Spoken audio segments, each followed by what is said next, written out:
Today we have Mike Floss. Mike Floss, how you doing? I'm good, man. Thank y'all for having me. Okay. So tell me a little bit about yourself. Where are you from? From Nashville, Tennessee. Yeah, Nashville, Tennessee. yeah. Okay. That's a music place, a music spot. Yeah, in some ways. Yeah. In some ways. Yeah, no, I mean like it's a lot of music history coming out of Nashville. Yeah, for sure. Right. So tell me a little bit about how you got into hip hop and the music that you Um, do. okay. Hip hop. I didn't really get into hip hop until later. Like I was freestyling on the backs of buses, Yeah. rapping with the homies type deal, listening to burnt CDs and all that kind of stuff. So my dad is a jazz musician, so I always grew up in a musical household, but hip hop came later for me. So I was mostly just listening to jazz and gospel and classical and Hmm. everything but what you heard on the radio.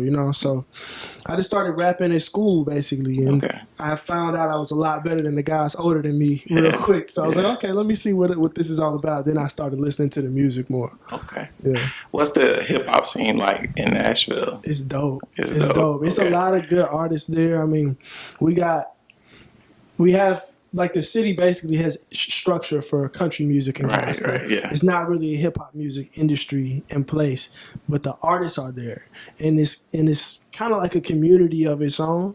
So people who know about it, they know it's so many like talented people there, from producers to I mean even photographers in the hip hop scene, and of course rappers and singers. So it's a really dope scene. It's just we haven't gotten to the point to where we have the structure to break on a national level And yet. that's where you come in there, right? That's where I come in at.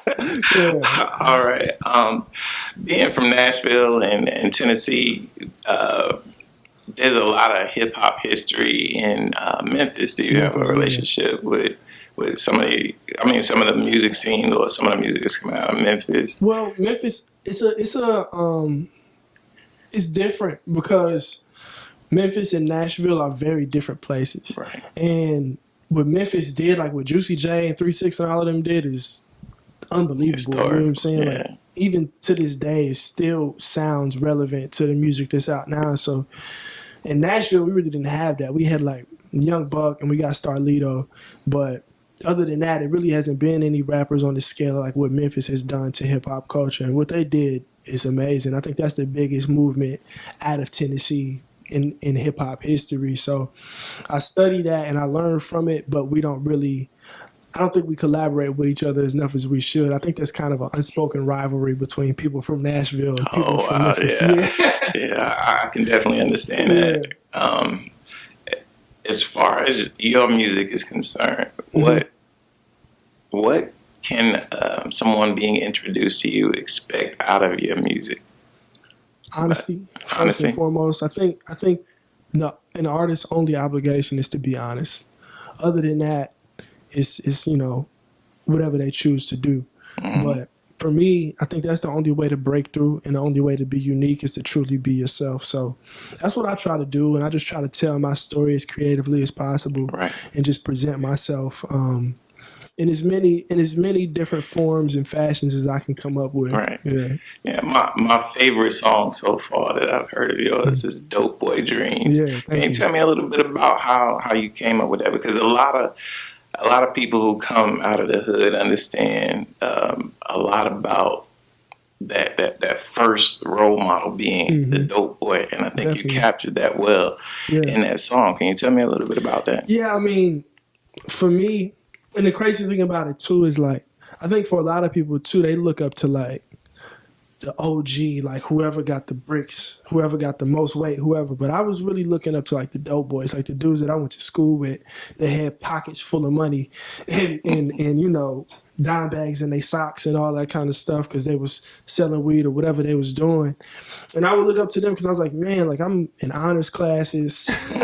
I'm Okay. going this route. And I'm like, I don't have no money. They got all the money. Yeah. But at the same time, I was seeing them guys get locked up. I was seeing them get kicked out of school. I was Right. seeing, shootings happen outside and all that kind of stuff. So it was just a total.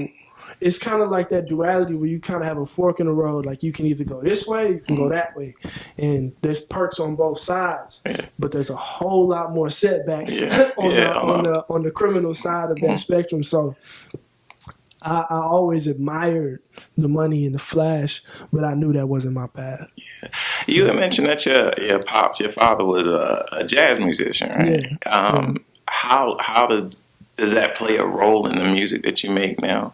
I think one of the best aspects of jazz music is improvisation, which is in hip hop essential to everything you do. Because even the way I write, like it's all about rhythms first, Mm, before it's about words for me with my writing style. Like I come up with the patterns and the schemes and basically just the emotion of how I want stuff to bounce.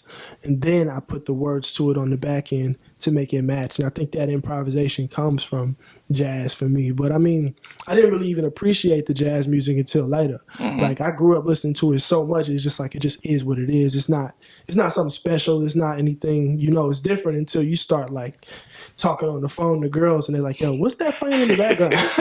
And then you gotta explain like, your dad's playing trumpet over here, and then there's a record on a record Oh, player wow. playing in the other room, and it's like that's what you're hearing, but you don't notice any of that stuff until people start noticing it for you. So that's how that was for me, and now I've kind of grown to appreciate it and go back to listen to some of that stuff that I always heard Right. in a whole new context. So do And you play, not necessarily, I mean, I'm sure you have some yeah, yeah, I instrumental. played trumpet for like 8 years. I played it Okay. all the way through middle school and high school.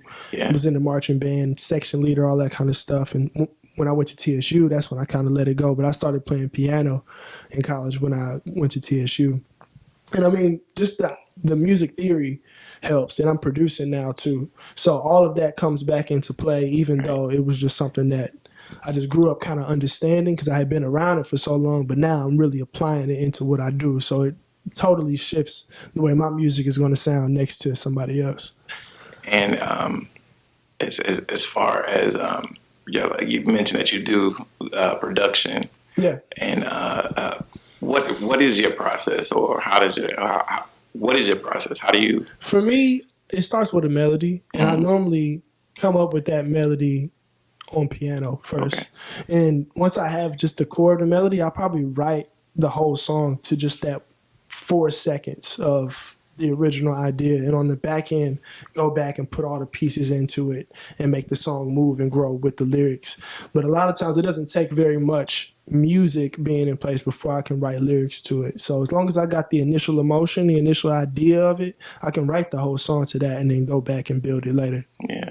Yeah. Your new single, Take yours. "Take Yours." Yeah. I noticed that it's different. It sounds different. Yeah. Tell me a little bit about. It's more rock influence. I think the main inspirations there is Brittany Howard from the Alabama Shakes and Rihanna. And just they're amazing like vocal performers. Like for different reasons. Like Brittany Howard has this like powerhouse belting voice, and then Rihanna just has this certain like vibe and how she throws certain words and tones and inflections that she uses. So I just kind of learned from them and studied what they did on those albums and just applied that same approach to the song structure and the way I wanted to deliver the lyrics. So it comes from a whole different place than jazz or like hip hop even. It's just like just different things, man. I'm just inspired by so many forms of art and so many genres of music, and I just use them in a way that feels natural to me. And that's what I like about the difference between "Dope Boy Dreams" and Hmm. "Take Yours." Hmm. They sound like two completely different songs. So Yeah, it keeps you from getting bored. Like sometimes yeah, you can listen to a record that gets monotonous. yeah, Is that on purpose? Is that your intent, or is that what we can yeah. expect from your I want projects? I want each song to have its own identity. I want one to be clearly different from the next. At the same time, I want to maintain. I want you to be used to my voice. I want you to be comfortable with hearing me in any form to where you can know that, oh yeah, that's Mike. But at the same time, like I always want to evolve and I always want to just do something differently than I did it before. I don't want to get to the point to where, three, four, and five all sound like the same record. I want to have everything be a different color. Yeah, one of the things that I also captured in both songs that I think is unique and is going to take you far is the fact that you are melodic. You have a lot of melody in your songs, Hmm. which is new. I mean, it's kind of like the new vibe, but you are Yeah, also lyrical. So yeah, I yeah. think the combination of being melodic and lyrical Hmm. is kind of what's going to capture. I mean, capture an audience. I guess Thank you, like man. Yeah. a combination of maybe the younger artists as well as older artists. Hmm. Tell me about how you came up with both of those schemes, or how those schemes played. So I used to be super like Jay Z'd out, Lupe Fiasco'd out. It was like everything was about the bars. The like if each bar isn't a punchline, or if each bar isn't like some kind of a setup or a scheme to like do something crazy lyrically, then I wasn't really interested in it. And I found that hip hop is like the genre with the most ego.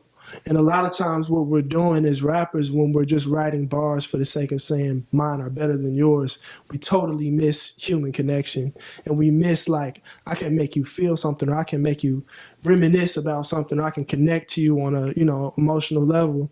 And that comes from us being more cocky than we are creative. So I want to, with this, like, I want to perfect the craft of lyricism, because it is an art form and it is important in hip hop. But I also want to focus more so on songs as a whole rather than just bar to bar. Right? Yeah. Because sometimes that bar to bar thing can get a little bit monotonous. Yeah. Let me ask you. Um, I hate this question, but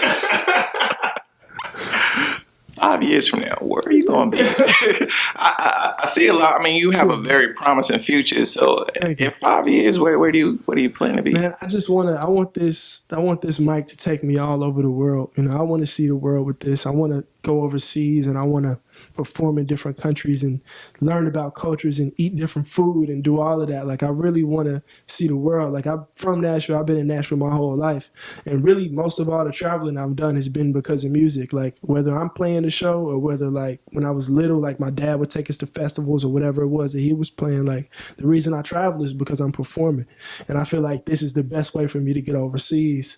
And this is the best way for me to really see the world. So that's what I really want to do. And I mean, I'm interested in a lot of things. Like, I want to get into short films, and I want to get into fashion as well. But I got plenty of time for that. Like, right now, for Yes. me, it's all about the music. Right, right, Yeah. right. And in the short term, what can we expect next from you? I know Mm. you have a couple singles out now. Yeah.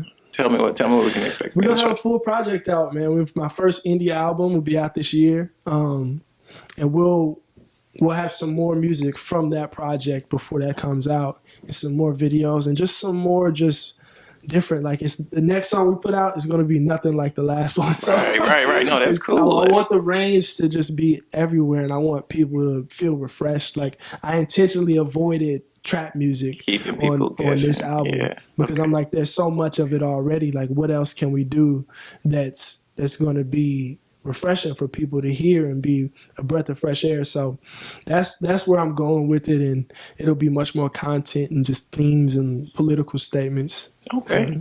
And how can we keep in touch with you? MikeFloss.com, everything is there. All my social media handles is Mike Floss Music, so you can follow me there too. All right. It's been a pleasure speaking to you. Like I said before, you have a very promising future. I love what you're Thank you, doing with man. the music. You have a good head on your shoulders, so that's going to take you far. Word, So, word. like I said, I appreciate you sitting down with us. Anything else you want to share? Uh, the album is coming out this year. Stay tuned for that. And we have some more singles dropping before the summer's over. So, yeah.